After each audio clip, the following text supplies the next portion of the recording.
Hello and welcome to the Story Behind the Stories, your weekly look at the pages of the Neepawa Banner Press. I'm Eoin Devereux, news and sports reporter with the Banner Press, thanking you for taking a little bit of your time and spending it right here with us.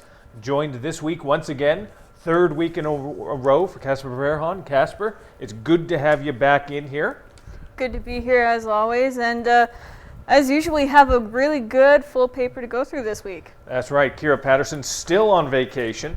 Took 2 weeks of vacation, so when she gets back, we'll make sure that she's sitting in here, and we'll make sure she's sitting in. In fact, Casper, let's have her do the show just on her own next week. That would be especially cruel, I think. That'll teach her for taking her hard-earned time.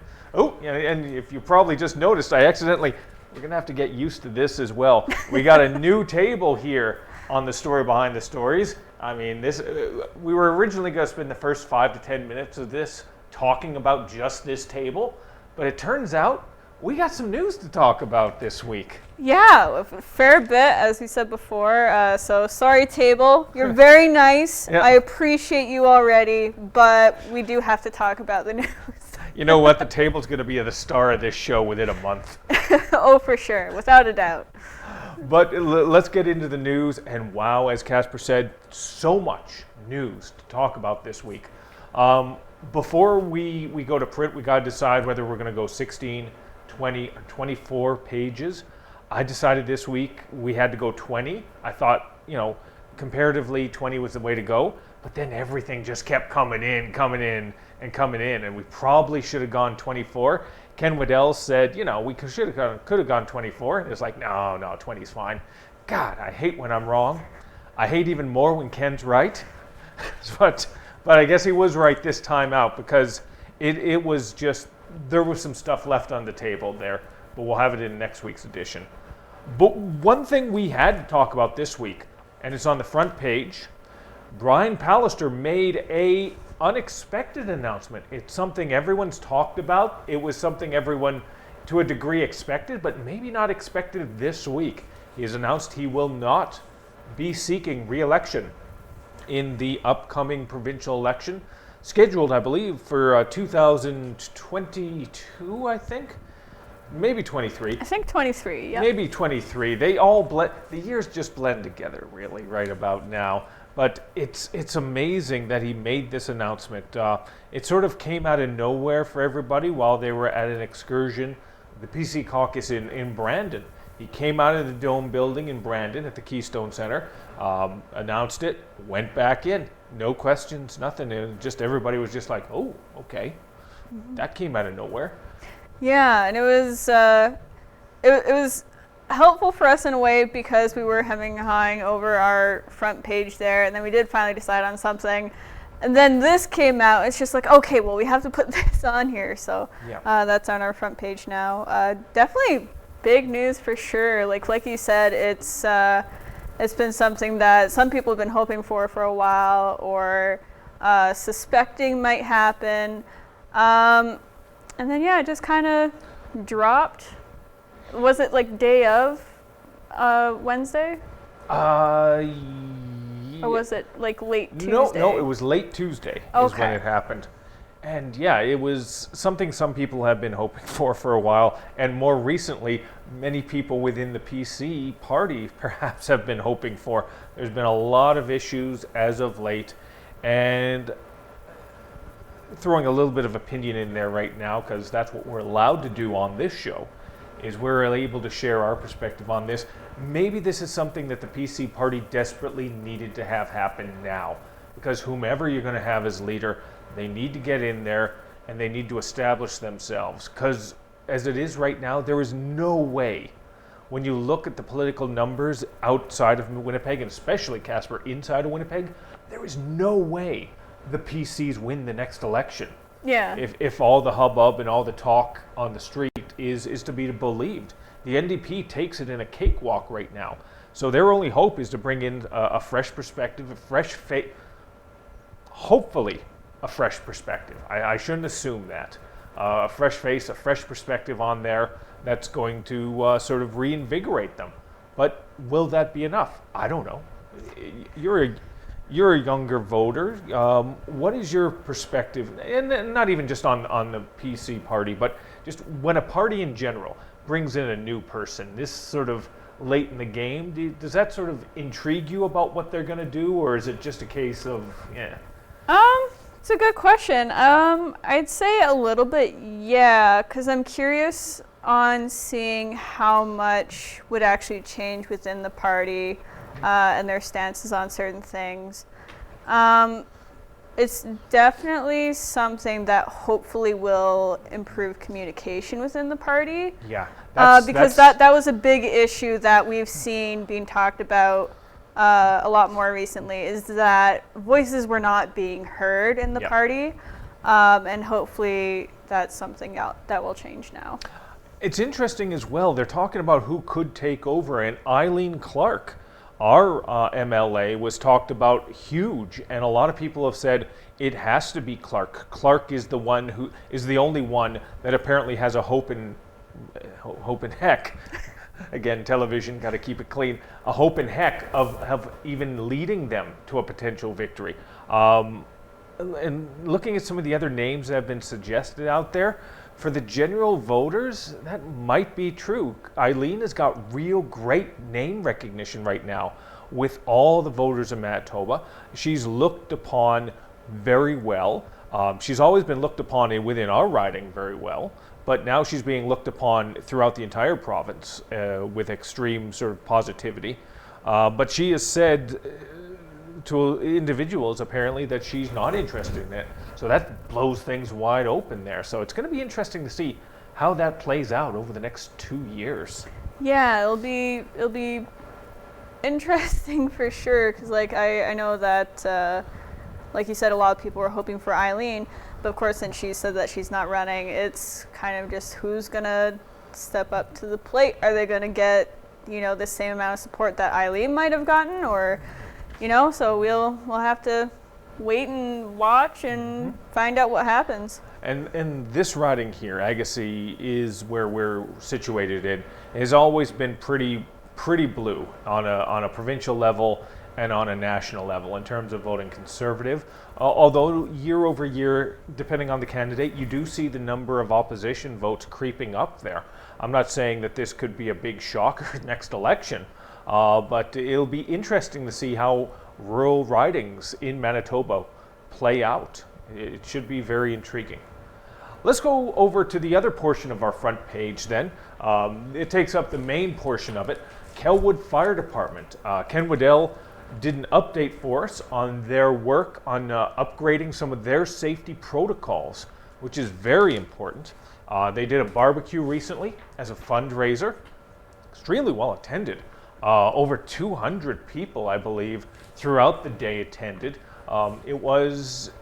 It happened after the mandates, the requirements for sort of numbers for outdoor activities were lifted. So everything was above the board, everything was taken care of in terms of, and they still did their best to sort of make sure that they were spaced out and clusters that came together, stayed together type thing. Mm-hmm. But it was very well done. And we got an opportunity, Ken did, this is Ken Waddell's story. Earl Burton, he had an opportunity to speak with the Kelwood Fire Chief about the need for new equipment, the very significant needs. Some of their equipment apparently it's old. It's like me old. Oh yeah, like very, very old. Like yes, thanks, yes. Not you. But yeah, some of their fire suits is the issue here. And the date right here is in front of me. Some of them date back to 1986, so it's a few years. It's been a few years. Yep. And that kind of thing does deteriorate, so it's very important that they get new ones, so that when they do need to go into a fire situation, that they are properly protected from that. You want to feel safe and secure and able to help others in that situation, most definitely. And as well with that, Earl discussed a friend, Dwayne Crandall, who recently, they opened up the Dwayne Crandall Memorial Garden in the area. He was a very well-regarded member of the fire department for many years, passed away. But Earl, for those of us who didn't know Dwayne, Earl paints a very good picture of the perspective of what Dwayne meant, not just to the fire department, but to the community. So very glad to be able to share that perspective along with the fundraising efforts, and very glad to be able to share Kelwood's stories in this week's paper. This week's paper, and we talked about it before we went live, this week's paper almost doesn't feel like the Neepawa Banner Press because there's so many outside of Neepawa stories. I joked that it could be the Minnedosa Banner and Press. There were so many Minnedosa stories, but Kelwood as well, and St. Rose. So it really is a regional paper. And one of your stories is a great example of that, isn't it, Casper? Talk to us about that. So this one in particular is relating to Minnedosa. As Eoin said, we have a number of stories from that area, and we love that because we do want to be that regional paper. Even though we are in Neepawa, we have a good coverage area, and we want to make sure that we get as many stories from there as possible. But digging into the story here, it's about Four Seasons Repair, based in Minnedosa, and they celebrated a very important milestone just this past weekend, and that was their 25 years in service in the community. So have a good story on that. On page 2, I was able to talk to Ken and Sally LaBelle, the owners of the establishment, and got a bit of their history and just how the years have been treating them in the community. It's been a great journey for them, and it's been a wonderful time hearing that from them. They got their start there in 1996, actually. Just shortly after they got married, believe it or not. They got married on July 6th, and then moved to Minnedosa just like 6 days later. Geez, a good way for him to remember the anniversary. Yeah, close to the start of the business. That's thinking. Yeah, they moved there just 6 days after they got married, and they had this building. They renovated it, and at the same time as their house, because they got their house there at the same time, they got the business, and opened on August 6th. I think it was like the day after, or like just right after anyway, the First Class Croc weekend in Minnedosa. So congratulations to everyone there at the establishment, and I hope these celebrations were a bash. I was only able to be there for a little bit, but it was a good time. That's great to hear. We love to be able to share those types of stories of businesses that have entrenched themselves and have established themselves in their communities, and being sort of able to celebrate with them on that. That's a great story out of Minnedosa, and so many other stories out of Minnedosa that we actually don't have them in our sort of list of what we're going to cover. I'm just going to give you a quick run by on some of the other ones we won't have time for. Minnedosa Rec and Event Center is going to be named after a very notable local community leader. You most likely may have heard that when it was announced on Monday, if I remember right. But if you want to find out a few more details, you got to pick up a hard copy of the Neepawa Banner Press, or find a version of it on mywestman.ca. Just going to give you a little bit of a tease there.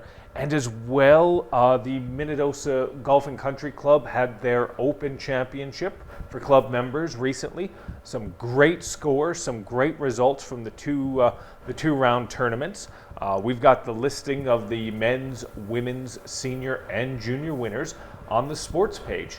So you're gonna want, once again, if you want to find out who won what, you're gonna have to check out the paper and pick it up.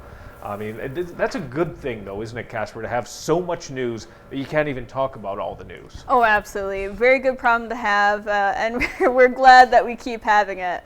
Yeah, just week to week, we hope that we can bring all these sorts of stories to you. That's right, but we do got time for a couple other ones, and one of these is a story that is developing that will be occurring on Saturday, the 14th. If you're watching this show before then, you'll hopefully sort of take some time to check things out. It's an event called the Rolling Barrage, And that is a motorcycle fundraiser that goes cross-country every year. And this is the 5th year, if I remember correctly, that it is occurring. And it's the first time it's going to be passing directly through Neepawa. It's a event that raises funds and awareness for post-traumatic stress disorder for military individuals, soldiers, and for emergency services personnel. You hear a lot about PTSD and soldiers in the news and whatnot, but emergency services individuals also run into those same issues. The types of stresses they run into on their job on a daily basis. It's hard to even sort of wrap your mind around it, and they need that type of support. So it's good to see a national program like this come together and to support them. It's organized by a group called Military Minds, Inc., and they came up with the Rolling Barrage idea, and it's really been well regarded over the last 5 years, and I think it's going to be kind of interesting on Saturday to see a whole wave, hopefully, of motorcycles just rolling into town. Absolutely, it'll be a sight to see for sure. And one quick thing I'll note is that I found this really interesting. I didn't know about this, but the Rolling Barrage has a very significant name. It actually gets its name from something called the creeping barrage, which is a tactic that the Canadian Division used in the Battle of Vimy Ridge, which the founding of this cause sort of coincides with the anniversary of. So yeah. Very interesting. And of course, for any historians, Canadian historians, they know the First World War, Vimy Ridge, Passchendaele are the types of events where a lot of military historians in Canada say that's when Canada became a nation. That's those men at that place representing Canada and trying to bring peace is sort of when Canada became Canada. So it's great to sort of see that in this way. And this is another example of Canada trying to be Canada. We're not perfect. Obviously, you look at some of the other news that's occurring out there right now. Canada is not a utopian, perfect country, but I think and I hope more people than not try. And this is a great example of them trying, which is wonderful to see. I'm going to be there getting pictures. Hopefully we'll have a bunch of them in next week's edition of the Banner Press. All right, let's segue on to another cycling event, but slightly different and a little less horsepower this time, Casper. We had this story roll in literally to our offices last week.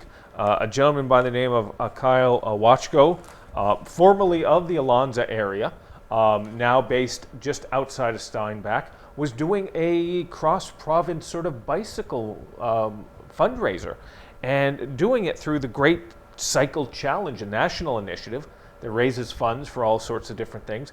He was doing it specifically to help with children's cancer awareness and research. Friend of his wife, a family member of a friend of his wife's, is dealing with brain cancer, and that inspired him to cycle from just outside of Steinbach all the way to Clear Lake and all the way back down. He passed through Neepawa. He shared his story with us, Casper, and I'm very glad that he did so, because I'm very happy to be able to share this. And we got that on page 9 of this week's paper, so it's great, I thought. If you're interested, you can find out a little bit more. Like I said, there's a website you can check out on page 9. A listing there if you wanted to support him on that. And the support apparently has been pretty darn good. So is there anything else you wanted to add? It's just always great to see these kinds of things get the kind of support that it does. These are very, very good causes, and it's always heartwarming to know that they're getting so well supported. Yeah. And just seeing like the drive that people have to start things like this, it's incredible. It always blows me away. Yeah. And to be able to do it during this time of the year when it's so hot, so dry, I after about a mile, I'd be done. But he went the whole 700, 800 kilometers, especially with these dry conditions. And that moves on to a story you were able to cover with regard to this drought situation we're still dealing with. Yeah, we've been getting rain here in Neepawa off and on. Very spread out though. And the rain very much is appreciated when it happens. However, it is not enough to, unfortunately, deal with the situation that we have going on right now. We're in a severe drought, and unfortunately, it is very, very much so Canada-wide. At least, as far as I can remember, probably the most severe drought that's happened in my lifetime. Yep. The rain that hit Neepawa the other day, it was nice for the lawns. Yeah. But in terms of out in the fields, though, it was nice, but it still wasn't enough, was it? Yeah, that's where the problem is right now that we're going to be discussing. Cattle farmers have been hit really hard by this drought in particular. And that's something that can be seen in the auction marts. I talked to Tara Fulton on that perspective for a little while. And they usually don't have sales at Gladstone Auction Mart until like end of August, start of September. They had sales this year. They had one on July 27th, and there was 150 head there. That's a first for them for as long as anyone can remember, she said. So it's very unique circumstances this year. And I talked to Matthew Atkinson further on that. He's a cattle farmer, district representative for Manitoba beef producers, and a second vice president for the Canadian Cattlemen's Association. So a lot of experience in the field and really knows what's going on out there. And farmers, because of the drought, they're short on feed. Not much there for grazing, so they have to reduce their herds, which is why there's more uptake in auctions so early. And last year, people were short on feed as well, but we had a fairly mild winter that allowed some grazing to come back. It's very unsure if that's going to happen this year. People are going to have to be really creative, he said, with their operations. And even then, there's like only so much you can do. Depending on the weather that we get in the winter and then into the spring, there's the concern of will the water resources that they have hold up, because we're not getting the rain and we're in the middle of a few years with not enough rain to have really the groundwater that would be ideal for these situations. So it's could very well have to reduce herds even more into next year. It's going to be a struggle for sure if we don't get the spring rains next year. It's going to be tough. It's a real domino effect, really. One thing affects the other, and it just steamrolls from there. Absolutely, and with the drought conditions as well, with how dry it's been this year especially, there's the whole factor of wildfires as well. Like Matthew mentioned the fires that have gone on in BC. They've lost huge tracts of grazing land to the wildfires, so they're really crossing their fingers it doesn't happen here. Yeah. It's an unfortunate story we had to report, but it's the fact. I mean, and again, not all news is going to be good news, and hopefully there will be a time where we can talk a little bit more positively about what's happening out in the fields, but at the moment, unfortunately, that's not it. If you want to find out a little more in-depth information, you can check out Casper's story on the drought situation. Very informative on how things seem to be playing out. Let's go over to from the fields to boardrooms and sports. We actually have a couple sports pages this week. It's been a rarity for about 15, 16 months. Yeah, it's a first in quite a while. But yeah, we had some good news and we had some bad news in terms of that front. Let's share first with you the good news. The Neepawa Titans had their annual general meeting, and they had some very positive results to be able to share with the community. They were able, over the course of this year, to make a profit of just over $96,000. They probably would not have made that profit if they had played hockey, just because of the cost of billets, cost of bus travel and all that, hockey equipment, sticks and whatnot. God, sticks are so expensive right now. All those carbon sticks are so expensive. But then the wood prices went up so much that even wood sticks probably would have been just as pricey. Yeah, you can't really pick one to really Yeah. go for and get a deal on. They're kind of competing right now. Exactly. But fortunately, they were able to make a profit this year, and it puts them in a very good position going into the upcoming season. They're optimistic that there will be a season first off, which is going to be great. They feel as though the combination of supports from sponsors and businesses that continue to support them, even after the season last year was canceled due to COVID-19, was very positive. They feel the name change has been very well received. The amount of merchandise they've been moving out and selling has exceeded their expectations. They knew there was going to be a push. They knew there was going to be interest in it, but it was even above what they thought it was going to be. To the fact that they got to get new merchandise in already, which is great. So some positive things happening.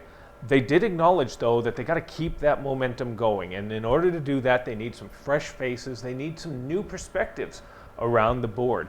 Every board member from last year came back. They were acclaimed, Casper, but there were no new board members that came on. And if you're still using the same old faces, and this doesn't apply for hockey, but like tourism is another example. If you don't have fresh faces around that table every year or so, you're going to die. You're going to just gone with the wind. So hopefully the Titans will be able to get this momentum going and bring in some fresh perspectives on that as well. And hopefully a few wins on the ice. All right, before we go, one other thing, sports-wise, got a submitted article. I'm very glad to be able to share this, but I'm not glad of what it talks about. Neepawa United Soccer Association, its future's in jeopardy right now. It's a perfect example of what I just said. They need volunteers. They need board members. There are some board members who have been on there 12, 13 years that are stepping away this year. There are not enough bodies to be able to take over. So that puts the future of soccer in Neepawa in a severe situation. They will be holding an event very shortly. It's going to be happening at Boston Pizza on August 17th at 7 o'clock. If you're interested in helping out in any way, any shape or any form, even if it's only a little bit of time, it'd be greatly appreciated. You can find information at that meeting. There's also contact information in the story. I hope you do give it a read. It's a very comprehensive history of what's been going on. Almost over comprehensive. We had to edit it down for the space we had, but we still have a lot of pertinent information in there. We thank Soccer for supporting us by sharing this with us, and we want to support them back, and hopefully you do too. We're down to the last couple minutes here. Just very quickly, center spread this month or this week. Water safety is our special feature this week, Casper. So, God, it's sort of with the weather the way it is. It's nice to jump into the drink and cool off. Pretty much, yeah. It's the heat. I don't think is going to go away for a while. So take advantage of all the swimming you can. Be sure to jump in there and know your safety rules and all that, so that you're swimming safely. We focus on the lifeguards for Neepawa, McCreary, Carberry, Gladstone, and Minnedosa on this as well. So great to give them a little bit of a shout out, a little bit of a spotlight for the work they do each and every summer to keep you and yours very safe. There's so much more stuff we could talk about, but we can't fit it all in the last minute of this show. So you're going to have to pick up a copy of the Neepawa Banner Press, and you can do so throughout Neepawa. You can do so by going to mywestman.ca and seeing the digital version. And if you have story suggestions or ideas for us, we'd love to hear from you. You can contact us at news@neepawabanner.com with story suggestions or anything like that. Or you can call us at 476-3401. We'd love to be able to talk with you if you have a perspective you want to share. We love being able to share your stories, but we can't be everywhere and all the time, so we do need a little bit of your help from time to time to be able to do that. So, and again, with stuff starting to happen again, it's kind of nice to get out of the office. Yeah, for sure. Yep. So once again, Casper, thank you very much for taking a little bit of time and walking us through the story behind the stories. Always appreciate it.